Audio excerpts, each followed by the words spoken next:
Nolan Wells. Guys, I got receipts here about the district attorney and what's going on in this case that I think is going to blow things away. You want to be the smartest kid on the block with regard to information? Trust what I'm about to say here. And with 31 years of homicide experience and running a prosecutor's office, this is big, guys. And people talk about bombshells. This is a bombshell. Well, wait a minute. I thought we don't release the results of autopsy results in Nolan Wells. Well, here's a case where they had in the very same county released autopsy results, preliminary, not even final autopsy results, and declared it a homicide. Why hasn't that happened in the Nolan Wells case? And by the way, saying that we wait until the matters presented to the grand jury, yeah, that's true, as she indicated, for when there's a non-natural death. But what she's not telling you is why there isn't an arrest made for anybody who may have perpetrated this crime, because certainly if you look at these articles, not only do they tell you the autopsy results, not only do they ask the public for information, but they actually make arrests of individuals prior to it going before the grand jury.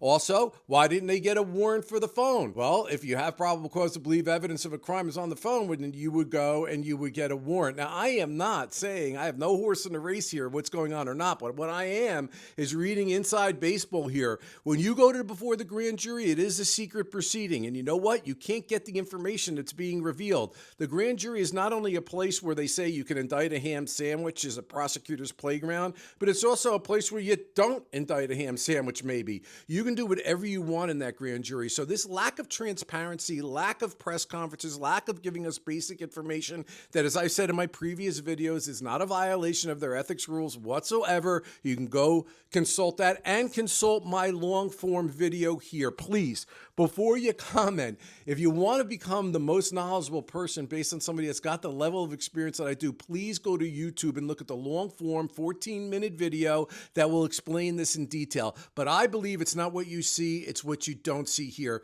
You don't see an arrest, you don't see a release of the autopsy results, you have her going into the grand jury where it's a secret proceeding, and I think all things are being set up, at least as of today's date, to what they call no-bill this case, and no one will ever be able to see what was and wasn't presented to the grand jury, because the prosecutor's not giving us any data information, certainly not making us feel comfortable that a proper investigation is being done. I think that's a huge error, huge mistake on her part. And you can also go to my YouTube video and look at what I did in terms of a press conference after a grand jury no-billed a police shooting of a minority citizen. So at least, hopefully, she's going to do something so that the public can be confident in the investigation. Anyway, little data points that are huge. She says no autopsy, no arrest. I can't talk about the case. Well, they certainly seem to be doing it in other cases involving drownings, may I add. Like, share, and follow for more. Check out that long form video.